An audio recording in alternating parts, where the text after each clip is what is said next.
Hello student.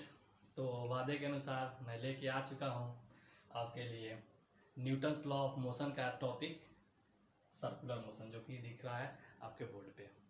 ठीक है, तो स्टार्ट करेंगे। सर्कुलर मोशन क्या होता है, जिसको हिंदी में बोलते हैं चक्रीय गति। चक्रीय गति नाम से ही पता चल रहा है, चक्कर लगाना, यानी कि कोई भी चीज़, कोई भी वस्तु या कोई भी पिंड कोई एक चक्कर लगाता हो, यानी कि एक सर्कुलर पाथ में वो गति कर रहा हो, तो उसी को बोलते हैं चक्रीय गति। इसको अगर समझना है, अगर हम फिजिकल एग्जांपल ले, एक लाइव एग्जांपल लेते हैं कि ये चक्रीय गति होता क्या है। जैसे कि चक्रीय गति का एग्जांपल आप देख सकते हैं। जैसे फॉर एग्जांपल के तौर पर मान लो कि कोई एक घोड़ा बांधा हुआ होता है, जैसे मैदान में चढ़ने के लिए, तो क्या होता है, उसमें इस तरह से रस्सी से बांधा हुआ होता है यहाँ पे खूंटा पे। तो ये क्या होता है, इस तरह से चढ़ता है, चारों तरफ से इसे घोड़ा चक्कर लगाता है चारों तरफ। तो ये जो गति करता है, जो घोड़ा गति करता है, उसी को बोलते हैं चक्रीय गति। ठीक है, तो यही हमको पढ़ना है यहाँ पे इस टॉपिक में, चक्रीय गति क्या होता है। और पढ़ेंगे क्या इसके बारे में, इसके बारे में पढ़ेंगे कि डिस्प्लेसमेंट क्या होता है, यानी कि विस्थापन क्या होगा, इसका वेलोसिटी क्या होगा, दैट मीन्स वेग क्या होगा, एक्सेलरेशन क्या होगा। जैसे कि आप लोगों ने पढ़ा होगा इससे पहले रैखिक गति, यानी कि लीनियर मोशन क्या होता है, लीनियर मोशन क्या होता है, लीनियर एक्सेलरेशन क्या होता है। ये सब चीज़ों आप लोगों ने पढ़ा होगा। न्यूटन फर्स्ट लॉ जब शुरू में आपने पढ़ा होगा, फर्स्ट यूनिट या सेकेंड यूनिट जब पढ़ रहे होगे उस समय, और आई थिंक फिजिक्स का दूसरा जो टॉपिक है, पहला यूनिट इन डायमेंशन है, दूसरा जो है लीनियर मोशन है, तो उसमें आप लोगों ने पढ़ा होगा। तो अभी हम इसमें देखेंगे सर्कुलर मोशन क्या होगा, तो उसी के बारे में देखेंगे। पहला हम लोगों ने पढ़ा था डिस्प्लेसमेंट पढ़ा था। डिस्प्लेसमेंट मतलब कि विस्थापन।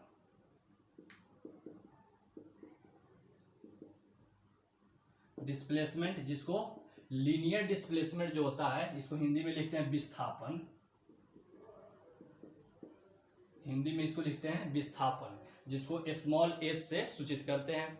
ठीक है, तो ये है लीनियर विस्थापन। दैट मीन्स कि अगर कोई एक बॉडी है, कोई एक बिंदु है, ए बिंदु से बी बिंदु तक जो जाता है, यहाँ से यहाँ के बीच का जो दूरी होता है, शॉर्टेस्ट डिस्टेंस जो होता है, न्यूनतम दूरी जो होता है ए और बी के बीच का दूरी, उसी को हम लोग बोलते हैं क्या चीज, डिस्प्लेसमेंट। तो हम उसमें नहीं जाएंगे अभी कि डिस्प्लेसमेंट क्या होता है, दूरी क्या होता है, फिर वो ज़्यादा लंबा लेक्चर हो जाएगा। अभी हम अपना टॉपिक जो है मेरा, इस पे सर्कुलर मोशन है, इस पे देखना है। तो ये होता है डिस्प्लेसमेंट होता है, इसको हम लोग लीनियर डिस्प्लेसमेंट बोलेंगे। लेकिन यहाँ पे जो आएगा वो कोणीय विस्थापन होता है, यानी कि एंगुलर डिस्प्लेसमेंट होता है। तो एंगुलर डिस्प्लेसमेंट क्या होता है, ये हमारा क्वेश्चन है यहाँ पे, और उसी के बारे में डील करना है कि एंगुलर डिस्प्लेसमेंट क्या होता है। नाम से ही पता चल रहा है एंगुलर, यानी कि एंगल, यानी कि जहाँ पे एंगल हो उसी को एंगुलर डिस्प्लेसमेंट बोलेंगे। तो कैसे होगा, जैसे शुरू में हमने इसका एग्जांपल दिया था कि ये कोई घोड़ा है जो कि एक चक्कर, मतलब इस तरह से मोशन कर रहा है, गति कर रहा है। तो यहाँ पे इसका एंगुलर डिस्प्लेसमेंट कितना होगा, एंगुलर डिस्प्लेसमेंट क्या होगा। तो एंगुलर डिस्प्लेसमेंट एंगल क्या होगा, जैसे मान लो शुरू में इसने ए बिंदु पे था, थोड़ी देर बाद कहाँ जाएगा, चलते हुए अगर इस दिशा में ये चल रहा होगा तो कहाँ पे आएगा, थोड़ी देर के बाद यहाँ पे आ जाएगा, बी पे। तो यानी कि पहले यहाँ था, अब वो कैसे आ जाएगा, यहाँ पे आ जाएगा। यानी कि इसके बीच का एंगल क्या बन रहा है, ये एंगल बन रहा है थीटा। यानी कि जो थीटा एंगल बन रहा है, इसी को बोलते हैं हम लोग एंगुलर डिस्प्लेसमेंट। यानी कि एंगुलर डिस्प्लेसमेंट को हिंदी में क्या बोलेंगे, कोणीय विस्थापन। ठीक है, यानी कि हम लोग पहले देखेंगे एंगुलर डिस्प्लेसमेंट।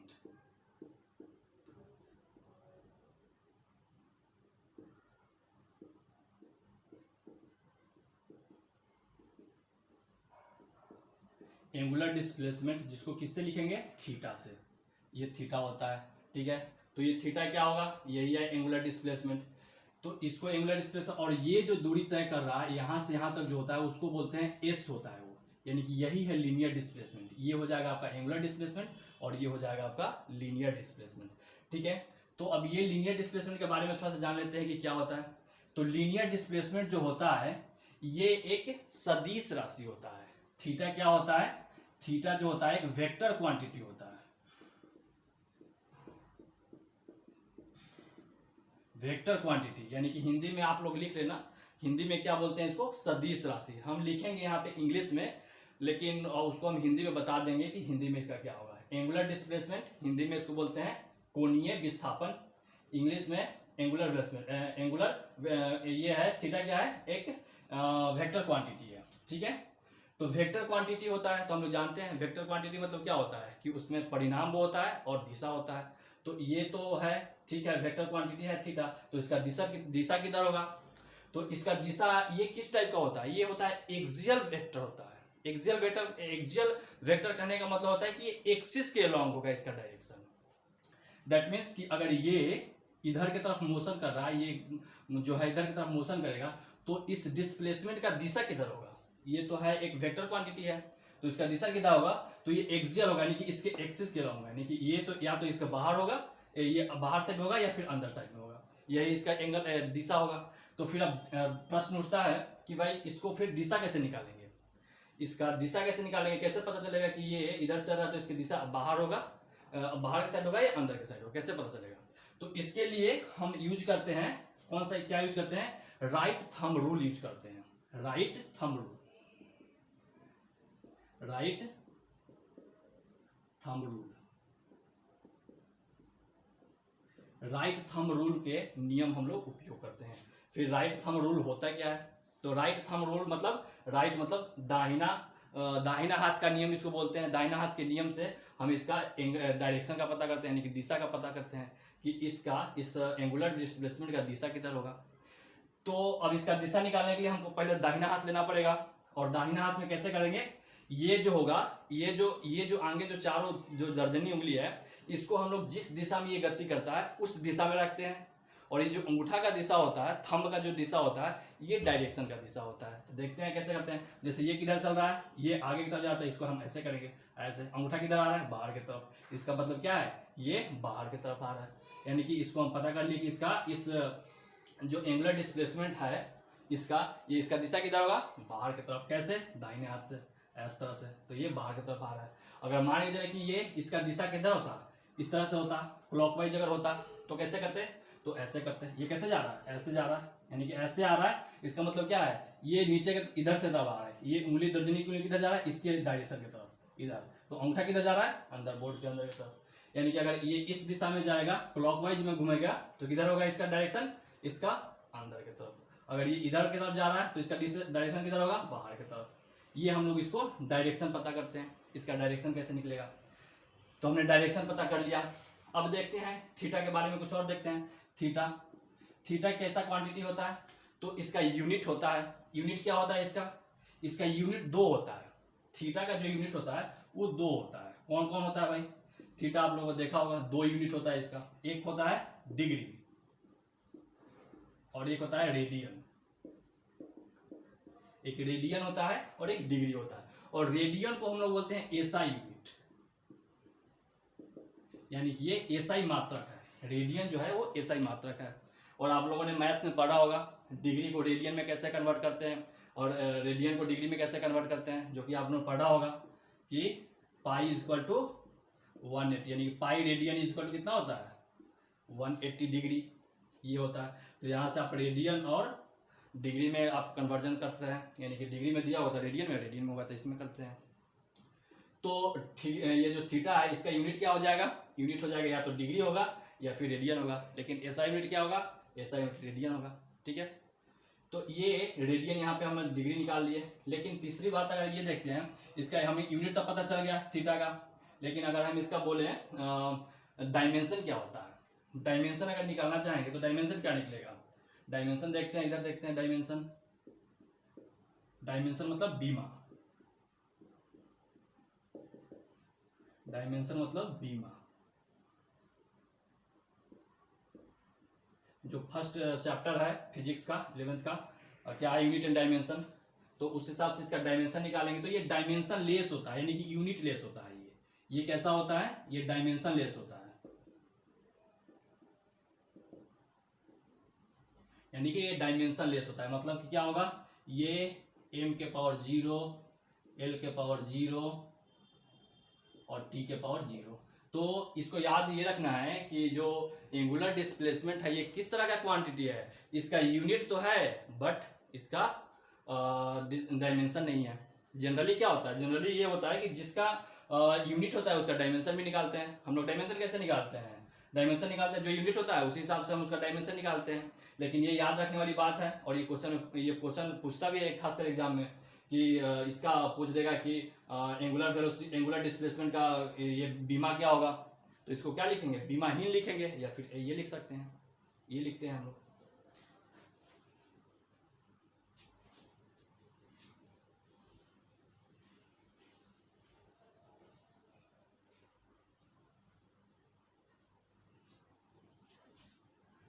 ठीक है, तो अब थोड़ी सी हम कन्वर्जन देख लेते हैं कि ये कैसे आता है, इसके लीनियर और थीटा में रिलेशन कैसे निकलेगा।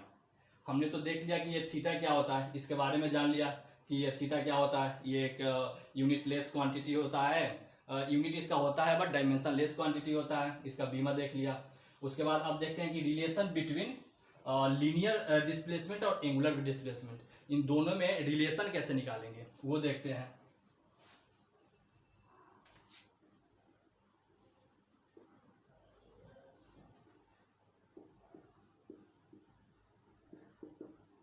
Relation between angular displacement, short में लिख रहे हैं angular displacement and linear displacement.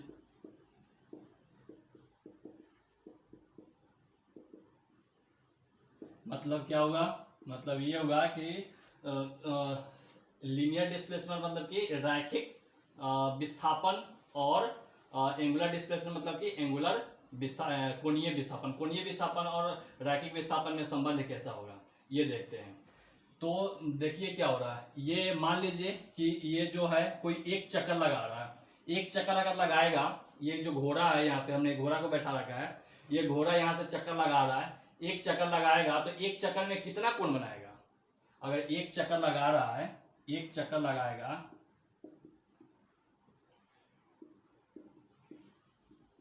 एक चक्कर में कितना कोण बना रहा होगा, 360 डिग्री, एक चक्कर में 360 डिग्री, और 360 डिग्री को हम लोग क्या लिखते हैं, 2 पाई, यानी कि एक जो है यहाँ पे पूरे के पूरे जो है एक चक्कर लगा रहा है, इसका मतलब कितना लगा रहा है, कितना कोण बना रहा है 2 पाई बना रहा है। अब हमको निकालना है रिलेशन, कैसे निकालेंगे, लीनियर के साथ। तो अब समझिए कि एक चक्कर लगा रहा है मतलब कि कैसे चल रहा है, यहाँ से ऐसे ऐसे आ रहा है, ऐसे चल रहा है, यानी कि एक चक्कर लगा रहा है मतलब कि यहाँ ये पूरा परिधि कवर कर रहा है इसका, ठीक है, इसका पेरीमीटर जो है वो कवर कर रहा है, यानी कि जो इतना एंगल जो हो रहा है, इसको अगर हम लीनियर बोलेंगे तो लीनियर में कितना हो जाएगा, इसका परिधि के बराबर हो रहा है। यानी कि अभी जो है, अभी जो ये एस कवर कर रहा है, कितना एंगल कवर कर रहा है, अगर ये थीटा एंगल चल रहा है इसका मतलब एस चल रहा है। लेकिन अगर ये पूरा यहां से लेकर यहां तक आ जाएगा, इसका मतलब कितना कवर किया, 360, मतलब कि ये पूरे परिधि पे इसने चल दिया। तो इसका मतलब हम ये बोल सकते हैं कि पूरे परिधि जो होगा, यानी कि 2 पाई जो मान होगा वो कितने के बराबर हो जाएगा, परिधि के बराबर हो जाएगा, यानी 2 पाई आर के बराबर हो जाएगा। इसका रेडियस अगर हम आर मान लेते हैं कि ये आर रेडियस का है, तो इसका परिधि कितना हो जाएगा, 2 पाई आर हो जाएगा। तो इसने 2 पाई एंगल जो है, इतना रेडियन का एंगल जो है, ये कितना लीनियर डिस्प्लेसमेंट इसका हो रहा है, इसका हो जा रहा है 2 पाई हो जा रहा है, 2 पाई आर हो जा रहा है। तो अगर हमने एक अगर निकालेंगे, एक रेडियन अगर निकालेंगे या फिर 1 डिग्री निकालेंगे, तो इसका कितना हो जाएगा, 2 पाई बाई आर और अपॉन 2 पाई, यानी 2 पाई से 2 पाई कैंसिल आउट हो जाएगा। तो कितना हो जाएगा, एक के लिए हो जाएगा आर, तो अगर थीटा एंगल निकला है तो थीटा एंगल के लिए कितना हो जाएगा, थीटा एंगल के लिए हो जाएगा आर इंटू थीटा, यानी कि आर इंटू थीटा निकल गया कितने एंगल के लिए, ये थीटा एंगल के लिए, ठीक है। तो ये क्या निकला है, ये निकल गया कि यानी कि इस इतने एंगल में इतना लीनियर डिस्प्लेसमेंट हो रहा है, इस थीटा एंगल में कितना लीनियर डिस्प्लेसमेंट हो रहा है, आर इंटू थीटा। मतलब क्या होगा कि एस बराबर जो हो गया वो आर इंटू थीटा हो गया, यानी कि जो लीनियर डिस्प्लेसमेंट आ रहा है वो कितने के बराबर होता है, आर इंटू थीटा के बराबर हो गया। यानी कि इसको हम ऐसे भी लिख सकते हैं, थीटा इज इक्वल टू क्या हो जाएगा, थीटा इज इक्वल टू हो जाएगा एस अपॉन आर, इसको ऐसे याद रख सकते हैं, ठीक है, इसको ऐसे याद रख सकते हैं। तो ये तरीका है रिलेशन निकालने के लिए, ऐसे निकालते हैं। अगर ऐसे नहीं तो एक दूसरा और तरीका है इसको याद रखने का, वो भी बताते हैं।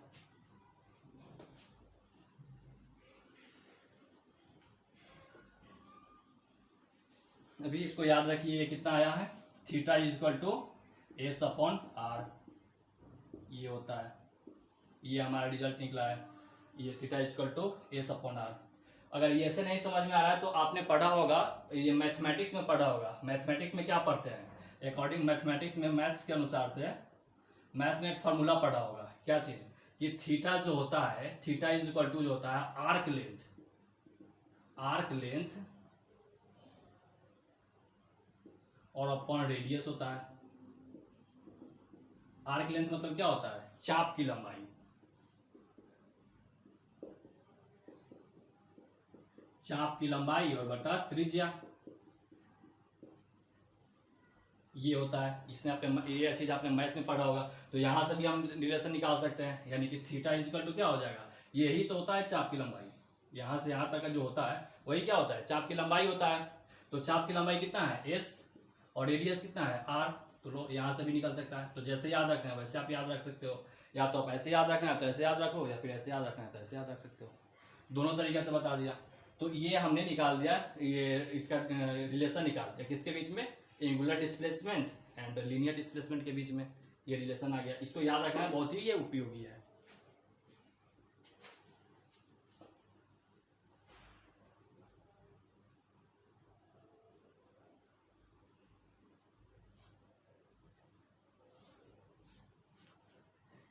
ये हो गया। तो अब हम देखेंगे डिस्प्लेसमेंट तो हो गया, डिस्प्लेसमेंट के बाद हम क्या देखते हैं, डिस्प्लेसमेंट के बाद देखते हैं इसका वेलोसिटी, यानी कि हमने लीनियर वेलोसिटी में क्या देखा था, लीनियर वेलोसिटी क्या होता है, वेलोसिटी बराबर डिस्प्लेसमेंट और बटा टाइम होता है, या फिर और ज़्यादा इसको प्रिसाइज बोलें तो delta S upon delta T होता है, यही होता है वेलोसिटी बराबर। तो ये होता है लीनियर वेलोसिटी के लिए होता है। लेकिन यहाँ पे हम कैसा वेलोसिटी देख रहे हैं, ये तो एंगुलर है, तो एंगुलर वेलोसिटी देखेंगे। एंगुलर वेलोसिटी क्या होगा,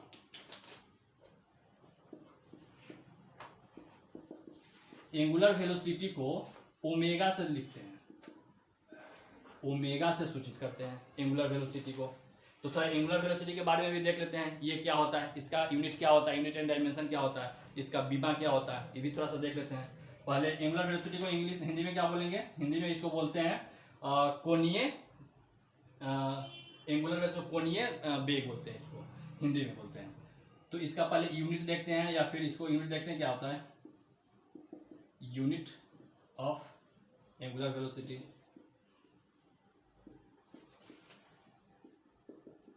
यानी कि ओमेगा का क्या होता है, ओमेगा का होता है, यहाँ पे फॉर्मूला जो होगा ओमेगा का, ये होता है D theta upon D T होता है। जैसे कि इसका होता है D S by D T, D S क्या होता है, इसका लीनियर डिस्प्लेसमेंट, और बटा होता है इसका टाइम होता है, टाइम पीरियड होता है। सेम यहाँ भी होता है ओमेगा में, यहाँ पे भी क्या हो जाएगा, लीनियर डिस्प्लेसमेंट और अपॉन इसका टाइम हो जाएगा, डी टी हो जाएगा, ठीक है, ये हो जाएगा।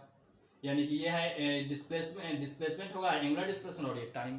तो यहाँ से इसका यूनिट कैसे निकाल सकते हैं, इसको इसका क्या होता है, एंगुलर डिस्प्लेसमेंट का रेडियन और अपॉन इसका क्या हो जाएगा, सेकंड। तो इसका यूनिट अगर निकालना है तो रेडियन अपॉन सेकंड होता है, ठीक है। और अगर इसका हम बीमा निकालना चाहेंगे, डायमेंशन, तो क्या हो जाएगा, डायमेंशन ऑफ एंगुलर वेलोसिटी क्या हो जाएगा, डायमेंशन क्या होगा, इसको सिंपली लिखेंगे m0 l0 और t के पावर -1 ऐसे लिखा होता है, या सिंपल इसको ऐसे भी लिख सकते हैं, केवल t के पावर -1, कहीं कहीं पे ऐसे भी लिखा होगा। इसका कोई बीमा नहीं होता है, रेडियन का बीमाहीन होता है, सेकंड है बट्टा में, तो इसको क्या हो जाएगा, टाइम के पावर -1। तो यहाँ से इसका डायमेंशन निकाल दिए, डायमेंशन निकल जाता है, क्या हो जाएगा, ये याद रखना है, इसका यूनिट क्या होगा, ये हो गया। तो यूनिट और डायमेंशन देख लिए। बाकी इसका अगर आप परिभाषा जानना चाह रहे हो तो परिभाषा सिंपल वही होता है, rate of change in angular displacement, यानी कि ये कोणीय वेग में परिवर्तन के दर को क्या बोलेंगे, एंगुलर वेलोसिटी बोलेंगे, यानी कि कोणीय वेग बोलेंगे, ठीक है।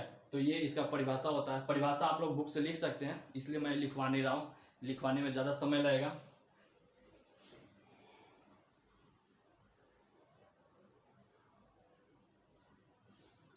ठीक है, तो आ गया हमारा क्या चीज, W, यानी कि ओमेगा इक्वल टू क्या होगा, ओमेगा इक्वल टू हो जाएगा D theta upon D T, ये होगा, ठीक है, ये होता है। लेकिन आप लोगों ने पढ़ा होगा शुरू में कि जो ये वेग होता है ये होता है बहुत प्रकार का, मतलब नहीं बोल सकते, 4 प्रकार का होता है, जिसमें से आपने पढ़ा होगा एक एवरेज वेलोसिटी होता है, एक इंस्टेंटेनियस वेलोसिटी होता है। तो इसका देखते हैं कि एवरेज वेलोसिटी कैसे निकालते हैं और इंस्टेंटेनियस वेलोसिटी क्या होता है। एवरेज वेलोसिटी और इंस्टेंटेनियस वेलोसिटी में क्या अंतर होता है। अगर एवरेज वेलोसिटी हम समझाना चाहें तो ऐसे समझा सकते हैं, अगर हम लीनियर पे ही एग्जांपल लेकर समझा रहे हैं कि एवरेज वेलोसिटी क्या होता है, यानी कि एवरेज मतलब कि इसको औसत वेग बोलते हैं। औसत वेग क्या होता है, जैसे कि एग्जांपल के तौर पे मान लो कि यहाँ से लेके यहाँ तक, ए बिंदु से लेके बी बिंदु तक कोई वेग से जा रहा है, कोई पिंड है, कोई भी वस्तु है, वो मान लो कि कोई वो पिंड पी है, वो कुछ वेग से यहाँ से जा रहा है, मान लो कि ये 10 मीटर प्रति सेकंड के वेग से जा रहा है, ठीक है। और इसको यहाँ से यहाँ तक जाने में जो है वो कुछ समय लग रहा होगा, 10 सेकंड लग रहा होगा। तो इसका बोलेगा कि क्या होगा, इसका एवरेज वेलोसिटी निकालो। एवरेज वेलोसिटी क्या होगा, तो एवरेज वेलोसिटी कैसे निकालेंगे, इसका टोटल डिस्टेंस कितना होगा और टोटल समय कितना लगेगा वो निकालते हैं। तो वो निकालेंगे तो वो हो जाएगा एवरेज वेलोसिटी। जैसे कि अगर यहाँ पे दिया होगा 10 मीटर दिया होगा, ठीक है, तो अगर 10 मीटर दिया है तो इसका एवरेज वेलोसिटी कैसे निकलेगा। एवरेज वेलोसिटी जो निकलेगा वो टोटल डिस्टेंस मतलब टोटल समय कितना है 10 सेकेंड, यानी कि इसका वन हो जाएगा क्या चीज़, मीटर पर सेकेंड। तो ये इसका एवरेज वेलोसिटी निकलता है। और इंस्टेंट वेलोसिटी क्या होता है, इंस्टेंट वेलोसिटी होता है किसी क्षण उसका जो वेग देखते हैं उसी को बोलते हैं इंस्टेंट वेलोसिटी, यानी कि तत्क्षणिक वेग बोलते हैं उसको। तत्क्षणिक वेग यानी किसी भी एक निश्चित समय पे एक निश्चित जगह पे हम जो वेग निकालते हैं निश्चित दूरी के लिए, छोटे से टाइम इंटरवल के लिए, तो उसको हम लोग बोलते हैं तत्क्षणिक वेग। जैसे एग्जांपल के तौर पे यहाँ से यहाँ तक जा रहा है, लेकिन हमको यहाँ पे एक छोटे से जगह पे निकालना है, कितने दूरी के लिए, मान लो कि ये हम इसको निकालते हैं, इंस्टेंटेनियस वेलोसिटी निकालते हैं इस एक जगह छोटे जगह के लिए, यानी कि वो छोटा सा जगह कितना होगा, उसका डिस्प्लेसमेंट मान के चलो कि 5 मीटर का होगा, ठीक है, और उसको उस छोटे से दूरी को पास करने में उसको 2 सेकंड लग रहा होगा, तो इसका इंस्टेंटेनियस वेलोसिटी कितना निकल जाएगा, इसका इंस्टेंटेनियस वेलोसिटी निकल जाएगा 2.5 मीटर पर सेकेंड। तो इस तरह से इंस्टेंटेनियस वेलोसिटी निकालते हैं। सेम यहाँ पे भी वही चीज़ निकालते हैं, ये हो जाएगा, ये तो लीनियर के लिए हो जाएगा, अगर एंगुलर के लिए निकालेंगे तो सेम वैसे भी हो जाएगा।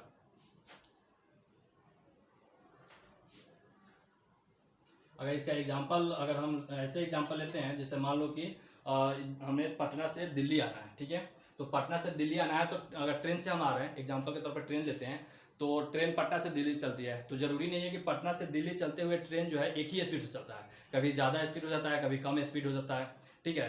तो हम वहाँ से जैसे दिल्ली से और दिल्ली से पटना या पटना से दिल्ली आने में जितना समय लग रहा होगा, मान के चलो 20 घंटा समय लग रहा है, और डिस्टेंस कितना है 1000 किलोमीटर है, तो इस अनुसार से हम इसको टोटल डिस्टेंस अपन टोटल टाइम निकालेंगे तो एवरेज वेलोसिटी निकलेगा। लेकिन उसी बीच में किसी एक स्टेशन पे बोल देगा कि एक स्टेशन पे पार करते हुए, मान लीजिए कानपुर स्टेशन का एग्जांपल ले लेंगे, कानपुर स्टेशन पे उस ट्रेन का वेलोसिटी क्या होगा, तो हम उस कानपुर स्टेशन पे हम जो वेग निकालेंगे उसको क्या बोलेंगे, उसको बोलेंगे कि वो इंस्टेंटेनियस वेलोसिटी निकाल रहे हैं।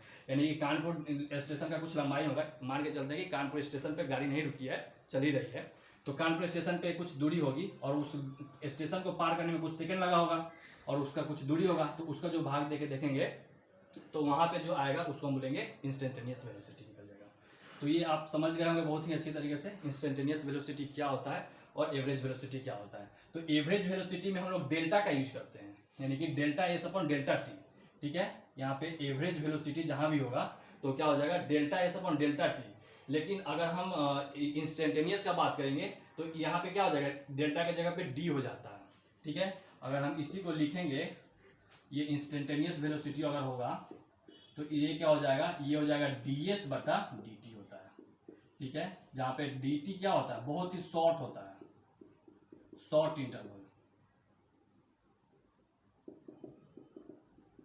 यानी कि बहुत ही छोटे समय के लिए होता है। dt क्या होगा, बहुत ही शॉर्ट इंटरवल के छोटे समय के लिए होता है, ये होता है। तो सेम यहाँ भी यही होगा, ये D theta by D T लिखे हैं तो ये क्या होगा, ये इंस्टेंटेनियस हो जाएगा, ठीक है। अगर हमको एवरेज निकालना होगा, जैसे कि W एवरेज निकालना है, तो एवरेज के लिए क्या होगा, एवरेज के लिए फार्मूला सेम जैसे लिनियर में निकाले हैं, क्या हो जाएगा del theta upon del T, ये हो जाएगा एवरेज के लिए, ठीक है। ये हमको एवरेज का फॉर्मूला हो गया, ये इंस्टेंटेनियस का फॉर्मूला हो गया। तो ये किसके लिए होगा, एंगुलर के लिए हो जाएगा, एंगुलर वेलोसिटी के लिए, ये लीनियर वेलोसिटी के लिए, दोनों साथ में हो गया। एंगुलर और डिस्प्लेसमेंट अब ज़्यादा क्लियर हो गया होगा कि एंगुलर और डिस्प्लेसमेंट में क्या रिलेशन है। और इस पर एक छोटा सा क्वेश्चन देखते हैं, उस क्वेश्चन से बहुत ज़्यादा क्लियर हो जाएगा कि एंगुलर डिस्प्लेसमेंट और लीनियर डिस्प्लेसमेंट कैसे निकालते हैं। मान लो कि क्वेश्चन दिया हुआ है कि theta is equal to 2t² plus 2t plus 2 दिया हुआ है, ये क्वेश्चन दिया हुआ है। बोलेगा find the angular velocity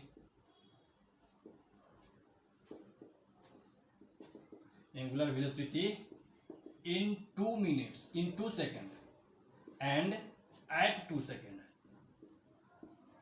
in 2 minutes and at 2 seconds, यानी कि 2 सेकेंड में एंगुलर वेलोसिटी निकालो। और 2 सेकेंड पे बोल रहा है, यानी कि ये कैसा पूछ रहा है, ये इंस्टेंटेनियस पूछ रहा है 2 सेकेंड पे, यानी कि जैसे कानपुर स्टेशन पे कैसे निकाले थे, तो ये बोल रहा है कि 2 सेकेंड पे उसके क्या निकालना है। ये क्या पूछ रहा है, इंस्टेंटेनियस पूछ रहा है। ये क्या पूछ रहा है, ये पूछ रहा है एवरेज वेलोसिटी पूछ रहा है, यानी कि 2 सेकेंड में कितना होगा, यानी कि 2 सेकेंड करने का मतलब क्या, 0 से चला होगा, 2 सेकेंड पे जाकर रुक गया होगा, ठीक है। तो इतने समय में उसका पूछ रहा है कि क्या होगा, एवरेज वेलोसिटी क्या होगा। तो निकालो इसका, क्या हो जाएगा, ओमेगा क्या हो जाएगा, ओमेगा एवरेज निकालना पड़ेगा। ओमेगा एवरेज निकालना क्या होता है, तो क्या होता है, डेल्टा थीटा अपॉन क्या होगा, डेल टी, यही होता है एवरेज के लिए। तो डेल्टा थीटा का मतलब क्या होगा, कितने सेकंड पे निकालना है, एक 0 पे और एक 2 सेकंड पे, यानी कि डेल्टा थीटा का मतलब क्या होता है, जैसे कि ये होता है, ये डेल थीटा होगा तो मतलब ऐसे निकाल सकते हैं इसको, देखो ये हो जाएगा थीटा एक 2 सेकंड पे और माइनस 0 सेकंड पे, यही निकालेंगे। डेल्टा का मतलब क्या होता है, डिफरेंस होता है। तो 2 सेकंड पे कितना होगा थीटा और 0 सेकंड पे कितना होगा, और बट्टा में क्या होगा, ये समय निकालेंगे, समय कितना डेल्टा टी है, यानी कि 2 सेकंड और माइनस 0 सेकंड, यही होगा, ठीक है। तो अब 2 सेकंड पे निकालो, 2 सेकंड पे एंगुलर डिस्प्लेसमेंट कितना है, ये डिस्प्लेसमेंट का एक इक्वेशन दिया हुआ है। तो 2 सेकंड पे निकालो कितना हो जाएगा, यानी कि थीटा 2 का मान निकालो, यहाँ पे कितना होगा, theta 2 is equal to 2 second पे यहाँ पे पुट करो, 2 सेकंड कितना हो जाएगा, 2 गुने 2 के पावर 2 प्लस 2 गुने 2 प्लस 2, कितना आ रहा है, 2 दूनी के 4 दूनी के 8, 8 4 12, 12 और 2 कितना होगा 14, यानी कि थीटा 2 का मान कितना आ गया 14। अगर थीटा 0 निकालेंगे तो कितना हो जाएगा, थीटा 0 का मान निकालो, पुट करो, यहाँ पे क्या हो जाएगा 2 गुने 0 प्लस 2 गुने 0 प्लस 2, यानी कि थीटा 0 का मान कितना आ गया 2, ये आ गया आपका थीटा 0 का मान आ गया, और इसका मान कितना होगा 2 हो जाएगा। तो फाइनली यहाँ से कितना निकल जाएगा, ये हो जाएगा 14 माइनस 2, यानी कितना होगा 12, और बटा कितना आ जाएगा 2, यानी कितना आ गया 6, क्या होगा इसका यूनिट रेडियन पर सेकेंड। तो ये हमने निकाल दिया, क्या चीज, एवरेज निकला है। ये क्या निकला है, average angular velocity, average angular velocity निकाल दिया, कितना 6 रेडियन।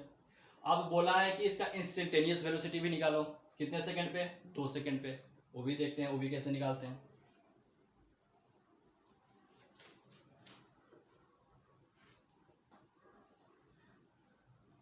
दो सेकेंड पे निकालना है, 2 सेकेंड पे निकालता है, तो भाई अब कैसे निकलेगा ये, देखते हैं कैसे निकालना है। तो पहले बताए थे फॉर्मूला इसका लिखो, फॉर्मूला लिखो क्या होता है, W इंस्टेंटेनियस का, इंस्टेंटेनियस का मतलब तत्क्षणिक वेग, यानी कि यहाँ पे तत्क्षणिक एंगुलर वेलोसिटी हो जाएगा। इसका फॉर्मूला होता है D theta by D T, मतलब देखने से पता चल रहा है D theta by D T, मतलब क्या कर रहा है, ये डिफ्रेंसिएशन कर रहा है। डी थीटा डी टी जो पढ़े होगे आप लोगों ने, अब तो पढ़ चुके होंगे, D theta by D T है, यानी कि क्या करना है, इसको डिफ्रेंशिएट करना है, ये वैल्यू पुट करना है। इसको उठाओ, यहाँ पे लाओ, इसको निकालो, इसको differentiation D theta by D T. अब डिफ्रेंशिएशन आना चाहिए, कैसे डिफ्रेंशिएशन करते हैं, यहाँ पे डिफ्रेंशिएशन किसके रेस्पेक्ट में करेंगे, टी के रेस्पेक्ट में कर रहे हैं। यहाँ पे टी भी दिया हुआ है, टी के में ही फंक्शन है ये। तो यहाँ पे डिफ्रेंशिएट इसको कैसे करते हैं, ये हो जाएगा 2 गुने टी, इसको डिफ्रेंशिएट करते हैं, प्लस ये हो जाएगा 2 गुने 1 और प्लस इसका मान 0 हो जाता है। तो टी का मान कितने पे निकालना है, 2 सेकंड पे निकालना है, यानी कि टी का मान कितना है 2 सेकंड। तो 2 सेकंड पे इसका वैल्यू कितना आ जाएगा, इसको भी पुट करेंगे तो कितना हो जाएगा, ये 8 हो जाएगा और प्लस ये कितना हो जाएगा 2 हो जाएगा, तो कितना हो गया 10 आ गया। यानी कि D theta by D T का जो वैल्यू आ गया कितना आ गया 10 आ गया।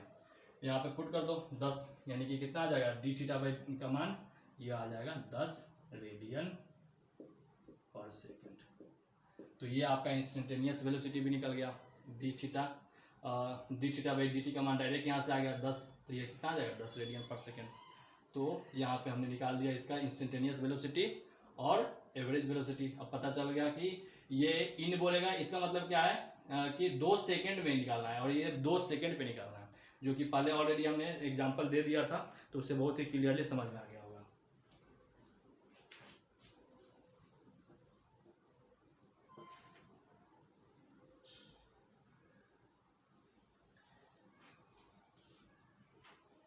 अब हम देखेंगे इसके एंगुलर वेलोसिटी और इसका एंगुलर वेलोसिटी और लीनियर वेलोसिटी में रिलेशन क्या होगा। जैसे इससे पहले हमने देखे थे कि एंगुलर डिस्प्लेसमेंट और एंगुलर डिस्प्लेसमेंट और लीनियर डिस्प्लेसमेंट क्या रिलेशन था, जो कि हमने निकाला था। एंगुलर डिस्प्लेसमेंट और लीनियर डिस्प्लेसमेंट क्या निकाला था, theta is equal to S upon R, ये हमने एक एक्सप्रेशन निकाला था जो कि किसके बीच में रिलेशन था, एंगुलर डिस्प्लेसमेंट और लीनियर डिस्प्लेसमेंट पे।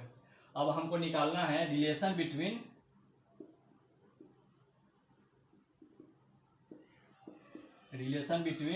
किसमें, angular velocity and linear velocity. यानी कि हिंदी में बोलेंगे रैखिक गति और कोणीय गति में क्या संबंध है, ये देखेंगे इसके बीच में क्या होगा रिलेशन। तो आइए देखते हैं इसको कैसे निकालेंगे, इसका दोनों का बीच में रिलेशन कैसे निकलेगा। तो वही हम फार्मूला लेंगे, डब्लू ओमेगा बोलते हैं इसको, ओमेगा बोलते हैं। ओमेगा इक्वल टू क्या होता है D theta by D T होता है। ठीक है, यहीं से निकालते हैं। तो डी थीटा हमने थीटा पहले से निकाल चुके हैं, इससे पहले जो हमने निकाला था रिलेशन कि theta equal to S upon R. तो इसको पुट कर देते हैं डायरेक्ट, यहाँ पे क्या हो जाएगा ये डी एस अपॉन आर, और अपॉन में क्या है डी टी है। और आर देखिए, आर क्या है, आर एक नियत राशि है, यानी कांस्टेंट है ये, इसके वैल्यू में कोई परिवर्तन नहीं होगा, इसलिए हम इसको आर को क्या करते हैं बाहर निकाल देंगे। तो आर को बाहर निकालेंगे तो क्या हो जाएगा 1/r हो जाएगा, 1/r हो जाएगा, और इंटू क्या हो जाएगा ये हो जाएगा एस, यानी कि D S upon D T होगा, यही होगा ये D S by D T, और ये 1/r हमने इसको बाहर निकाल लिया। तो 1/r बाहर हो गया और D S by D T हो गया। और D S by D T को क्या बोलते हैं, D S by D T को याद करो क्या होता है, D S by D T को ही तो बोलते हैं लीनियर वेलोसिटी। इसी को क्या बोलते हैं लीनियर वेलोसिटी, यानी कि भी, यानी कि D S by D T equal to क्या हो जाएगा डी, यानी कि यहाँ पे एक रिलेशन आ गया कि भी अपॉन क्या आ गया आर, यानी कि ओमेगा का आ गया रिलेशन भी is equal to omega is equal to V upon R. अगर हम भी इक्वल टू निकालते हैं, भी इक्वल टू क्या हो जाएगा, या भी इक्वल टू क्या हो जाएगा आर ओमेगा, जो भी याद रखना है ऐसे भी याद रख सकते हैं, यानी कि भी इक्वल टू आर ओमेगा हो गया, भी इक्वल टू आर ओमेगा हो गया। तो ये एक रिलेशन हो गया कि भी इक्वल टू आर ओमेगा। लेकिन ये जो फॉर्मूला है ये हमेशा वैलिड नहीं होता है, ये जो फॉर्मूला होगा ये हमेशा वैलिड नहीं होता है। ये तो हमने निकाल दिया, यहाँ से दिख रहा है कि भाई ये तो वैलिड है, लेकिन वैलिड नहीं है। यहाँ पे एक कंसेप्ट छुपा हुआ है, क्या है कंसेप्ट वो देखिए। अब यहाँ पे देखिए, जो हमने बोला था इससे पहले कि ओमेगा जो है ये भी क्या है, इससे पहले ये थीटा जो बोला था वो क्या था, वो एक कौन सा राशि था, इसके वेक्टर क्वांटिटी था। तो ये भी वेक्टर क्वांटिटी है और ये जो ओमेगा है ये भी वेक्टर क्वांटिटी है, और इसका डायरेक्शन क्या होगा, इसका डायरेक्शन वही होगा जो थीटा का होगा। ठीक है, तो ये भी एक वेक्टर क्वांटिटी है, तो अब इसका भी डायरेक्शन क्या होगा, जो इसका होगा वही इसका होगा।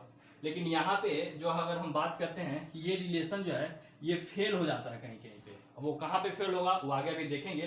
पहले देखते हैं कि क्या हो रहा है यहाँ पे। इसको हम फिर से इसको मिटा के बताते हैं।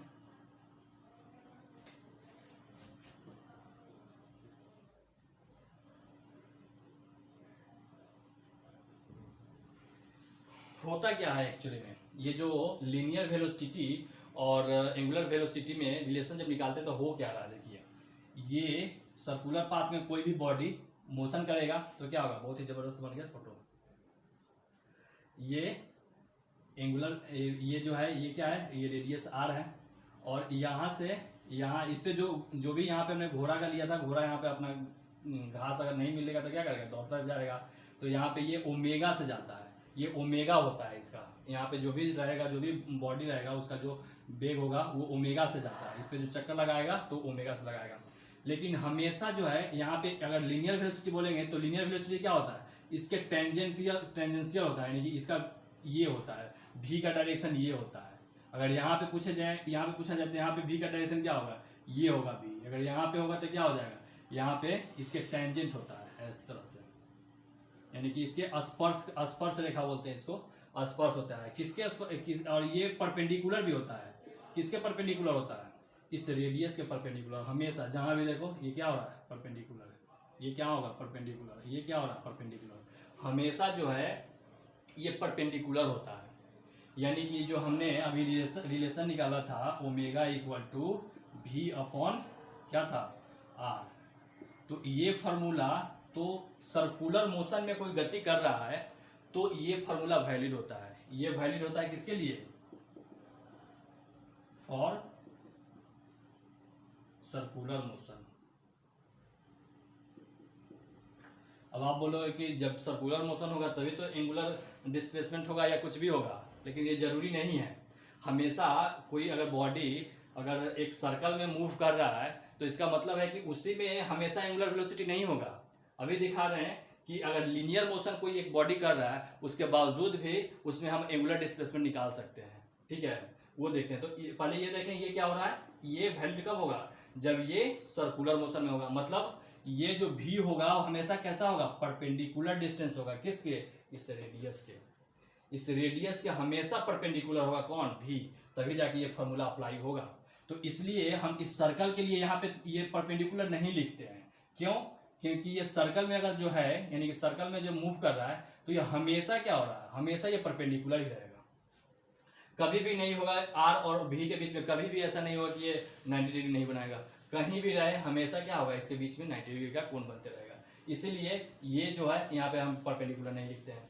लेकिन अगर मान के चलो कि कोई एक वस्तु है, यहाँ पे कोई पिंड है जो इधर से इस वेग से जा रहा है, ये वेग से मान लो कि v वेग से ये गति इधर कर रहा है, ठीक है, तो ये v इक्वल टू 10 मीटर प्रति सेकंड के अनुसार से ये इधर मोशन कर रहा है। तो इसमें तो आप बोल रहे हो कि ये लीनियर वेलोसिटी है, ठीक है, सही है, लेकिन इसमें हम इसका एंगुलर वेलोसिटी निकाल सकते हैं। तो आप बोलोगे एंगुलर वेलोसिटी कैसे निकलेगा, तो एंगुलर वेलोसिटी निकलेगा लेकिन किसी के सापेक्ष में निकलेगा, किसी के सापेक्ष में निकालेंगे हम एंगुलर वेलोसिटी। कैसे निकलेगा, मान लो कि यहाँ पे कोई है, ट्रेन है, कुछ भी जा रहा है इधर से, हम यहाँ पे खड़े हैं, ठीक है, तो अब इसको हम देखेंगे तो कैसा दिखेगा, अगर हम यहाँ पे रहेगा तो दिख रहा है कि भाई यहाँ पे है, लेकिन जैसे जैसे ये इधर जा रहा है तो क्या हो रहा है, देखो एंगल कैसा हो रहा है, चेंज होते जा रहा है। पहले यहाँ पे था तो ये एंगल आ गया, फिर अगर यहाँ पे आएगा तो क्या हो रहा है, एंगल बढ़ रहा है, यहाँ पे आएगा तो क्या हो रहा है, ये एंगल बढ़ते जा रहा है। पहले ये θ1 था, ये क्या हो गया, θ2 हो गया, और यहाँ पे जाएगा जैसे जैसे बढ़ रहा है, इसका मतलब क्या हो रहा है, थीटा का मान बढ़ रहा है। पहले ऐसे था, ऐसे बढ़ रहा है, ऐसे बढ़ रहा है, यानी कि थीटा का मान क्या हो रहा है, यहाँ पे चेंज हो रहा है। दैट मीन्स कि यहाँ पे भी एंगुलर वेलोसिटी होगा, ठीक है। तो यहाँ पे अगर हम फॉर्मूला लगाएंगे omega is equal to v upon R, तो यहाँ पे क्या हो जाएगा, गलत हो जाएगा, यहाँ पे ये फॉर्मूला नहीं अप्लाई हो पाएगा, ठीक है। तो यहाँ पे क्या होगा, तो यहाँ पे जो फॉर्मूला होगा वो हो जाएगा omega equal to v perpendicular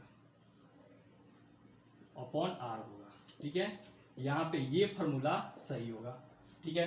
अब ये v परपेंडिकुलर क्या होगा, v परपेंडिकुलर पे कैसे निकालेंगे, तो v परपेंडिकुलर कैसे निकलेगा, तो v परपेंडिकुलर r कौन सा होगा, देखो रेडियस कौन होगा, तो ये है रेडियस आपका, ये रेडियस है, किसके सापेक्ष में निकाल रहे हैं, इस बिंदु के सापेक्ष में। तो यहाँ पे इसका गति किधर जा रहा है, इधर जा रहा है v वेलोसिटी से, ठीक है। लेकिन हमको v नहीं लेना है, भी का परपेंडिकुलर कंपोनेंट लेना है। किसके कंपोनेंट? इस रेडियस के, इसके आर के। जैसे यहाँ पे क्या था, यहाँ पे ये आर था, ये इधर जा रहा था, तो ये क्या क्या बन रहा है, दोनों के बीच में परपेंडिकुलर बन रहा है।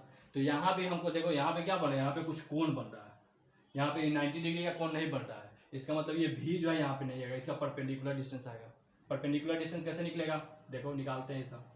मान लो कि ये कुछ कोण होगा, इसको फिर से लिखते हैं।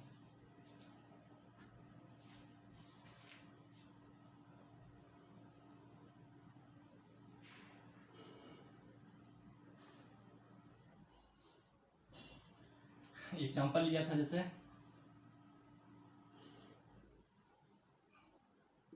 ये ए बिंदु है, ये बी बिंदु है, ये इधर से इसको हटा दो, इधर हमने इसको ऐसे भी वेग से ये जा रहा है, ठीक है।